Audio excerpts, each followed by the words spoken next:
की पहचान की गई है। आपको बता दें कि अज्ञात अपराधियों ने पत्थर से हमला किया। घटनास्थल पर ही महिला की मौके पर मौत हो गई।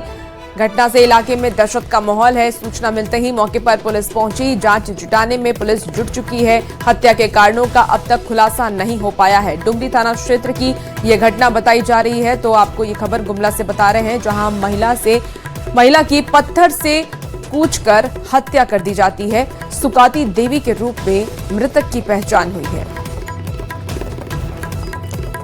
चलिए, इसी बीच जमशेदपुर से भी एक और बड़ी खबर सामने आ रही है। होटल में पार्टी के दौरान बवाल हुआ। होटल डॉल्फिन क्लब में मारपीट हुआ है। घटना में 3 लोग गंभीर रूप से घायल हो गए। जिला पार्षद के पति संजय पोद्दार पर आरोप है। पुलिस के सामने धमकी देने का आरोप लगा है। तो गोली मारने की धमकी देने का वीडियो वायरल हो रहा है। आपको बता दें कि संजय पोद्दार होटल संचालक समेत कई पर केस दर्ज हो चुका है। पुलिस पूरे मामले की छानबीन कर रही है।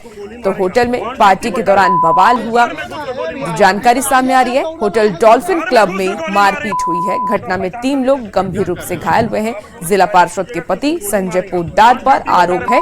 पुलिस के सामने धमकी देने का आरोप लगा है। घर में घुस कर गोली मारेंगे।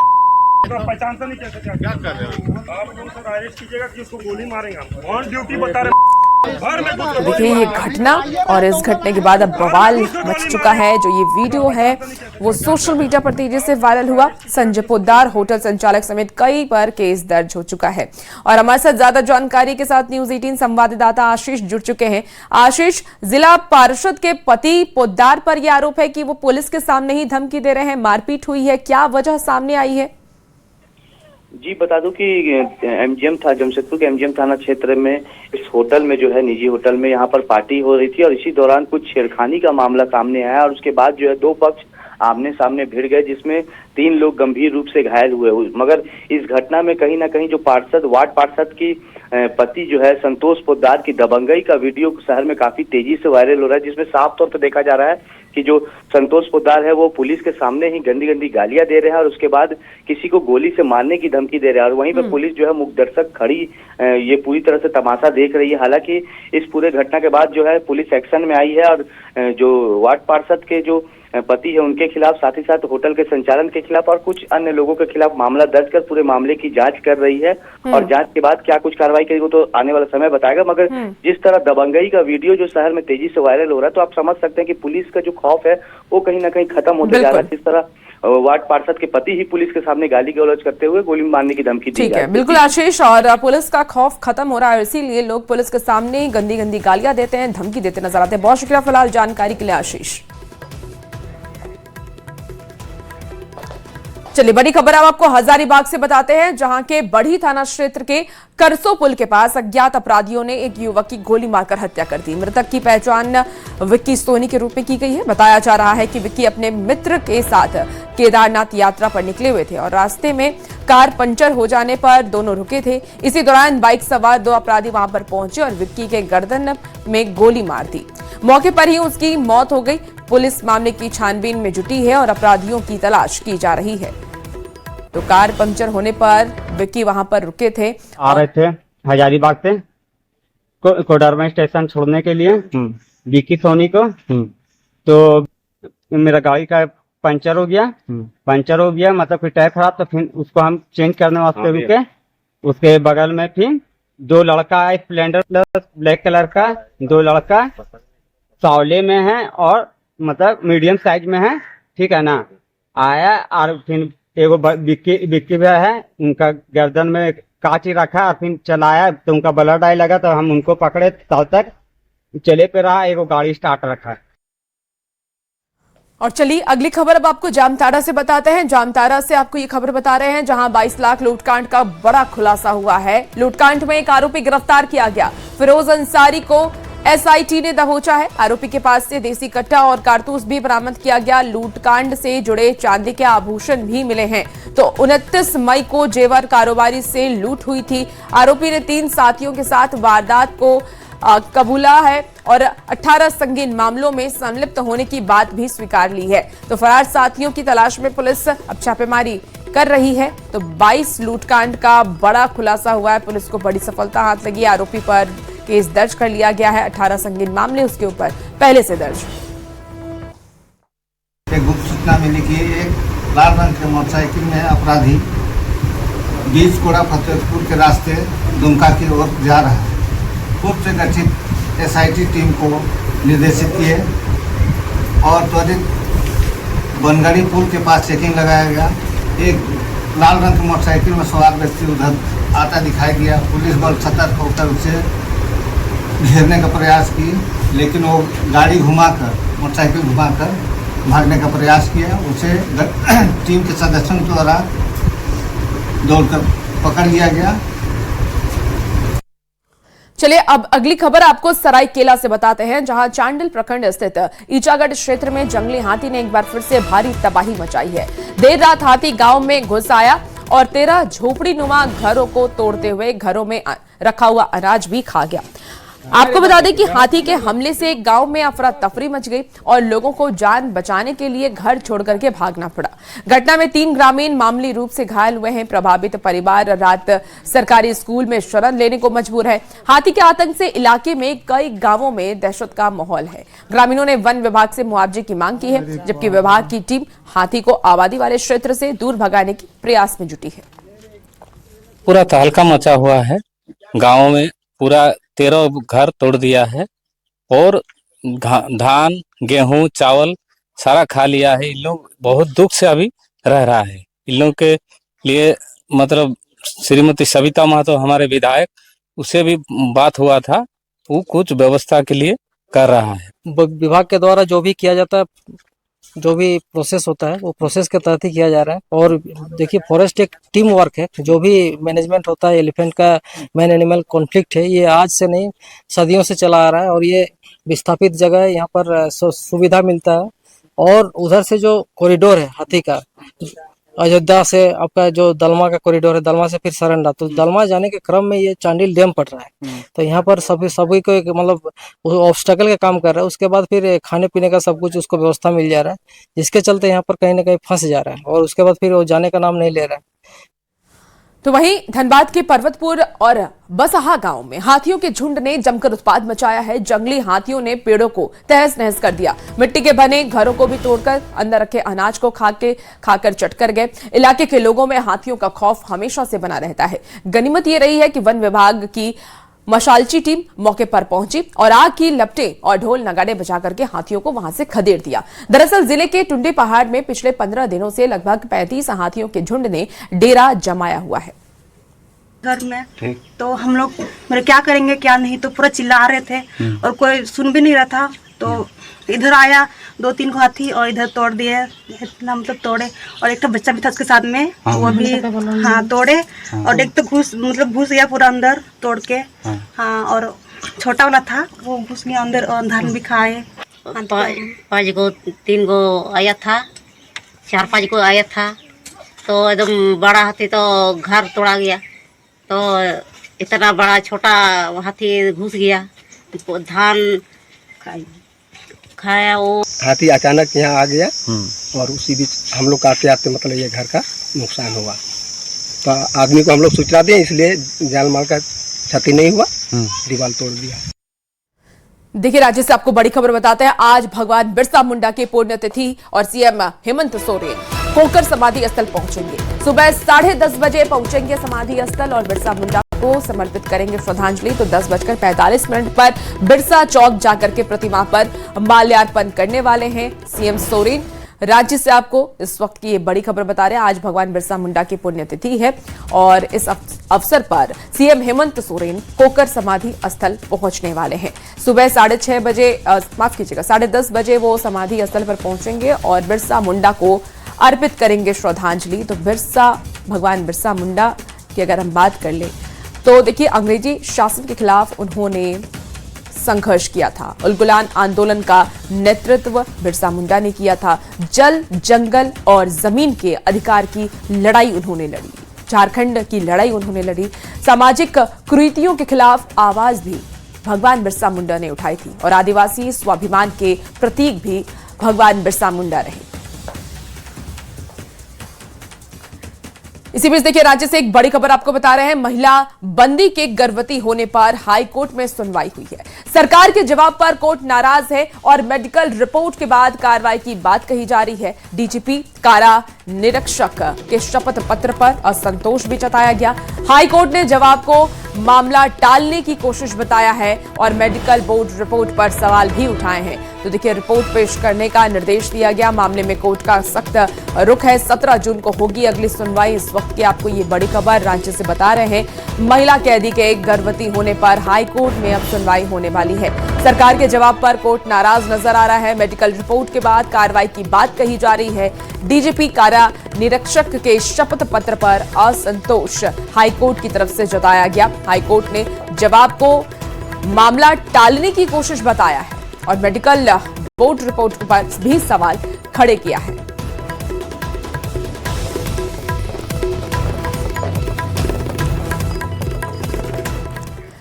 चलिए अब सियासत की खबर का रुख कर लेते हैं। तो देखिए झारखंड में राज्यसभा की 2 सीटों के लिए नामांकन प्रक्रिया पूरी हो चुकी है। राज्यसभा की दूसरी सीट को लेकर के राजनीतिक सरगर्मी तेज हो गई है और सभी दल अपने अपने उम्मीदवारों की जीत का दावा कर रहे हैं। इंडी गठबंधन एकजुटता का प्रदर्शन करते हुए अपने दोनों उम्मीदवारों की जीत सुनिश्चित बता रहा है। कांग्रेस नेताओं का यह कहना है कि गठबंधन के सभी विधायक साथ हैं और दोनों सीटें उनके खाते में जाएंगी। तो वहीं बीजेपी ने भी अपने समर्थित निर्दलीय उम्मीदवार परिमल नाथवानी को पर्याप्त समर्थन मिलने की उम्मीद जताई है।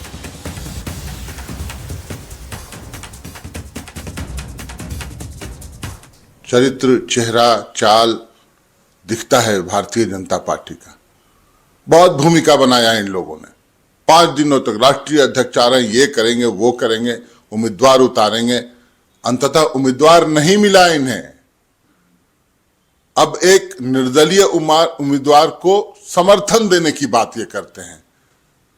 कहीं न कहीं भारतीय जनता पार्टी एक बार पुनः तमाम नैतिकताओं को ध्वस्त करते हुए जो शुचिता की बात करनी चाहिए थी, लोकतंत्र में जो होना चाहिए था, आंकड़े थे नहीं, फिर भी आपने ऐसा कुचक्र रचने का प्रयास किया है। देखिए महागठबंधन तो मजबूत स्थिति में है ही, कहीं किसी को चिंता करने की जरूरत नहीं है। एक और आप देख रहे हैं कि बैजनाथ राम जी के प्रस्तावक माननीय हेमंत सोरेन जी बने हैं।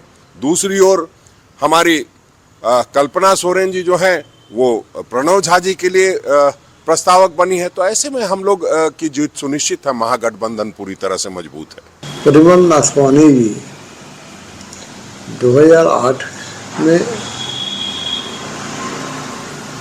और 14 में झारखंड से राज्यसभा के सदस्य चुने गए हैं और निर्दलीय चुने गए हैं। तो कुछ न कुछ सोचकर ही आए होंगे। तो वहीं राज्यसभा की 2 सीटों को लेकर के आजसू सुप्रीमो सुदेश महतो ने भी जीत का दावा किया है। उन्होंने कहा कि एनडीए के पास 24 विधायकों का समर्थन है और उनके लिए ये कोई चुनौती नहीं है। उन्होंने ये भी कहा कि असली परीक्षा महागठबंधन की है। साथ ही परिमल नथवानी को अनुभवी उम्मीदवार बताते हुए पर्याप्त समर्थन देने का दावा भी किया। मोर्चा, कांग्रेस और हमारा भारतीय जनता पार्टी एनडीए समर्थित जो कैंडिडेट आएंगे, इसमें हमारी परीक्षा नहीं है। हमारे वोट 24 है, एनडीए के वोट 24 से ये हैं। कैंडिडेट समर्थन मांगा, कैंडिडेट दिया गया है। परीक्षा तो उनकी होगी कि अगर इसके बाद भी उनके 2 कैंडिडेट का चयन नहीं हो पाता है तो निश्चित रूप से आपको मानना पड़ेगा कि कहीं ना कहीं मुख्यमंत्री जिस गठबंधन का नेतृत्व कर रहे हैं वो कहाँ खड़े हैं, वो किस रूप से खड़े हैं, ये प्रश्न चिन्ह होगा। चलिए खबर अब रांची से आपको बताते हैं, जहां के हेवी इंजीनियरिंग कॉरपोरेशन यानी कि HEC को लेकर के केंद्र सरकार की ओर से बड़ी पहल की तैयारी है। जानकारी के मुताबिक संसद की एक सब कमेटी इसी महीने HEC का दौरा करने वाली है और ये कमेटी HEC की मौजूदा स्थिति, वित्तीय चुनौतियों और भविष्य की संभावनाओं का आकलन भी करेगी। साथ ही उत्पादन क्षमता, इसके साथ ही उपलब्ध संसाधनों, लंबित परियोजनाओं और संस्थान के सामने मौजूद समस्याओं की समीक्षा की जानी है। दौरे के बाद कमेटी अपनी रिपोर्ट केंद्र सरकार को सौंपेगी और इसी रिपोर्ट के आधार पर HEC के भविष्य को लेकर के केंद्र सरकार आगे का फैसला ले सकती है। इंडस्ट्री HEC को लेकर एक बड़ी पहल होने जा रही है। जानकारी के मुताबिक केंद्र सरकार की एक संसद की सब कमेटी इसी महीने एचईसी का दौरा करने के लिए आने वाली है और जाहिर है कि जब सब कमेटी यहाँ दौरा करने के लिए पहुँचेगी तो इस दौरान एचईसी की जो वर्तमान स्थिति है, वित्तीय चुनौतियाँ हैं और भविष्य की संभावनाएं, तमाम चीज़ों का आकलन किया जाएगा। इतना ही नहीं, एचईसी की उत्पादन क्षमता वर्तमान में कितनी है, उपलब्ध संसाधन कितने हैं, लंबित परियोजना कितनी है, साथ ही एचईसी के सामने वर्तमान में समस्याएं कितनी हैं, तमाम चीज़ों का आकलन किया जाएगा। आपको बता दें कि एचईसी के पास क्रियाशील पूंजी का अभाव है और क्रियाशील पूंजी के अभाव के कारण एचईसी अपने वर्क ऑर्डर को पूरा नहीं कर पा रहा है। कई ऐसे जरूरी महत्वपूर्ण वर्क ऑर्डर इसरो की ओर से भी थे जो एचईसी वर्तमान में पूरा नहीं कर पाया और जिसकी वजह से वर्क ऑर्डर रद्द कर दिए गए। कुल मिलाकर जब सब कमेटी दौरा करेगी तो तमाम चीज़ों का आकलन करेगी, साथ ही ये देखेगी कि एचईसी के पास संभावनाएं कितनी बची है। चूँकि बता दिया मदर इंडस्ट्री रही है, कई इंडस्ट्री को एचईसी ने खड़ा किया है। जाहिर है कि आने वाले मानसून सत्र में तारीख भी तय हो जाएगी कि वास्तव में सब कमेटी दौरा कब करेगी। वास्तव में ऐसे में अब एचईसी के लिए उत्साहजनक बात यह है कि जो कर्मचारी जो है यहाँ काम करते हैं उनके सामने एक उम्मीद की किरण नजर आई है कि जब सब कमेटी इसका दौरा करेगी तो जाहिर है कि अपनी रिपोर्ट केंद्र सरकार को सौंपेगी और उसी रिपोर्ट के आधार पर केंद्र सरकार एचईसी को लेकर फैसला लेगी। संजय कुमार सिन्हा, न्यूज़ 18, रांची। तो झारखंड में 20 जून से मतदाता सूची के एसआईआर अभियान की शुरुआत होने वाली है और इसे लेकर के धनबाद जिला प्रशासन ने तैयारियां तेज कर दी हैं। टाउन हॉल में बीएलओ और सुपरवाइजरों के लिए प्रशिक्षण सह कार्यशाला आयोजित किया गया, जिसमें उन्हें पुनः बता दें आपको कि पूर्ण निरीक्षण प्रक्रिया की जानकारी दी गई।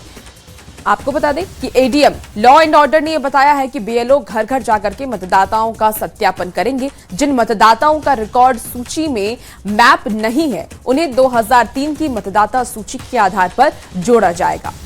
तो एसआईआर एक्टिविटी है, एसआईआर में किस तरह से काम करना है इसके रिगार्डिंग एक्चुअली हम लोगों ने जो बीएलओ सुपरवाइजर हैं उनके साथ मीटिंग किया था। उनका क्या प्रॉब्लम है और किस तरह से काम करना है, एक ओवर ट्रेनिंग जैसा ये काम था और उनका जो समस्या है फील्ड में किस तरह का परेशानी आ रहा है ये हम लोगों से बात किए हैं और जितना जल्दी हो उसका निराकरण करके कर देंगे ताकि जो एसआईआर 20 तारीख से शुरू होना है वो स्मूथली हम लोग का हो जाए।